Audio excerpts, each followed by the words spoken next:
pangandoy sa pagkahimo nga sikat, pangandoy sa pagkahimo nga inila dungganan gamhanan niining kalibutana. Dunay duha ka direksyon o dunay duha ka agianan ngadto sa pagka-great. Kung gusto ka nga mahimong dako nining kalibutana, magpili ka unsa nga paagi. The way of the world and the way of the Lord. So, the way of the world, kalibutan nga paagi. Kadaghanan inila nining kalibutana adunay mga gahom. Dili ka ng orasyon, dili ng gahoma. Gahom politikanhon. Those in political powers giila nga gamhanan among the countries, among the nations of the world. Kinsa gani kadtong dato nga nasod, usually mao na ilho natong gamhanan. Unya, kung ikaw nining kalibutana taas og nakabot, ikaw giila nga dungganan. Ang imong kainila mukaylap ngadto sa laing dapit, even to the other nations. Kung ikaw adunay kwarta, ang mga tao mohangad kanimo, magtan-aw kanimo nga taas kaysa ilang usual nga kahimtang. Kalibutanon nga pamaagi. Apan nagpasabot ba kini nga ang kalibutanong pamaagi supak sa kabubuton o paagis Ginoo? Perhaps not directly, not right away, nga kining maong pangandoy sa pagka-great sa kalibutan in the world's way, not immediately against the way of the Lord. Kay kung pananglitan, ikaw doon na kay political power. Kung gamiton ang political power sa tinuuray nga purpose ni ini, then it is pleasing to God. Sa may purpose ani. Ang purpose mao nga aduna kay gitagaan kag katungod o gipagahom ikaw sa katawhan aron alagaran sila. Wala ka gipagahom sa katawhan aron alagaran ang imong kaugalingon, ang imong pamilya o ang imong mga suod nga higala. So political power is given to serve the people. Mao bitaw nga ang mapili nga political leader tawgon nga public servant, dili public master, dili public bossing, kundi public servant. Kabuti pasabot nga kining power nga gi-entrust, gisalig sa katawhan sa mga civilian nga gisalig kanimo, imong gamiton sa pag-alagad.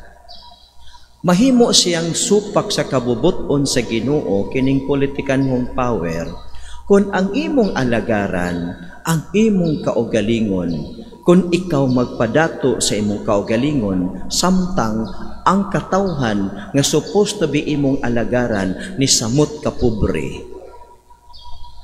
Ang politikanong power mamahimong supak sa kabubuton sa Ginoo kung ang imong power gigamit nimo sa pag-persecute, sa pag-deprive sa mga tao nga imong kaatbang sa politikanhong dagan.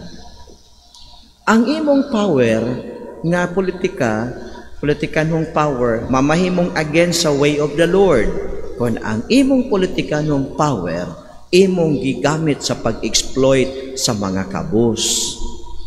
So mao na nga when I was in Agusan del Sur dito sa kalungsod dito, maingon ko tong kaila man suod man ako tong vice mayor. Ayon siya nga busy kung tinud-anay gyud nga politiko wa gyud madato. Pila ra bay sweldo? Na kada buwan daghang magdala og solicitation letters, apil na ang simbahan ana. Naay gikas barangay, sa purok, naay sa kapilya, naay sa mga organizations, lain-lain mo anha.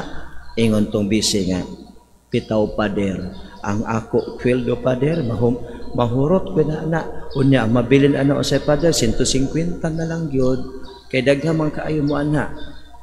So mao na nga, ang politikanong power, posible nga mahiuyon sa kabubuton sa Dios kung ang imong power gigamit sa tiuray nga pag-alagad.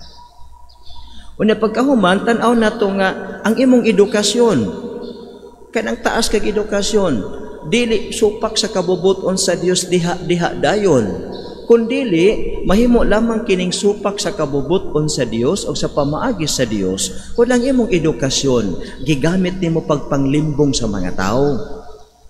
The more educated we become, the more responsible we become.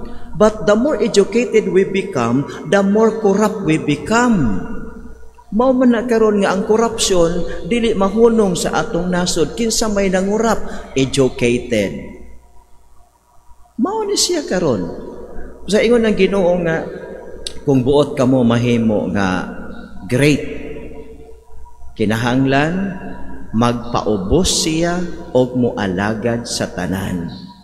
So ang atong education, ang atong politikan mong power, ang atong money, ang atong mga gifts nga nadawat gikan sa Ginoo is at the service of the people. Imong talents at the service of the people. Imong time at the service of the people. Ang imong political power is at the service of the people. Ang imong ordination nga nadawat is at the service of the people. Mao nga tan-aw nato nga sa Ginoo wala man tagibawalan nga mangandoy ta nga mahimong great. Apan dunay duha ka paagi, the way of the world and the way of the Lord. Ang imong pangandoy ba o yun sa kabubuton sa Ginoo? Nangandoy ka mahimong great? O niya kung gihatagan ka og chance to become great, ang imong gihimo nanggilad na lang hinungkas katawhan. Ang imong gihimo, imo na hinuong gi-persecute ang imong mga kalaban. Ang imong gihimo, imo na hinuong gi-exploit ang mga kabus nga mo'y gikinahanglan nga tukura, alagaran, tupukusan sa pag-alagad. Mao man nga ingon ang Ginoo, kung buot ka nga mahimong dako, paubos sa imong kaugalingon. Go to the poor, go to the peripheries, look at them, be among them, and be one with them. Kanabitong mingo si Papa Francisco ba nga, ang magbalantay, ang iyang amoy, ang iyang smell ba, sama sa katawhan nga iyang gibantayan. The shepherd must smell the smell of the sheep. Mamahimo niya nga masimhot og ang iyang baho mahimong sama sa baho sa mga karnero nga iyang gialagaran. So mga kaigsuunan, nindot kaayo nga ato ning mahinumduman na pinakay election is coming. Di lang tamutan-aw sa kwartara.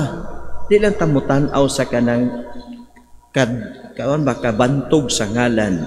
Mutan-aw pud ta kung kining tawhana iya ba nga nagampanan, iya bang natuman ang iyang katungdanan. Na doon nagyapoy paglaom alang kanato sa atong nasod. Doon nagyapoy paglaom alang kanatong tanan. Matud pa sa unang pagbasa nga adun na ba'y gibiyaan sa Ginoo ni adtong naglaom kaniya. So we keep hoping. Adun na ba'y gitalikdan sa Ginoo kanila nga kanunay nagtahod kaniya. Adun na ba'y wala tagda sa Ginoo kanila nga nagampo kaniya. Ang Ginoo maayo og maluluyon, nagpasaylo siya sa atong mga sala ug nagamping siya kanato sa panahon sa mga kalisdanan. So mga igsuon, adun nagyapoy paglaom og usa sa kahigayunan sa paglaom sa atong nasod karong umaabot nga Mayo. Malandong, maghuna-huna ug maayo, magampo nga kita giyahan sa Ginoo sa pagpili og atong mga civil leaders nga tinuod mahimong public servants.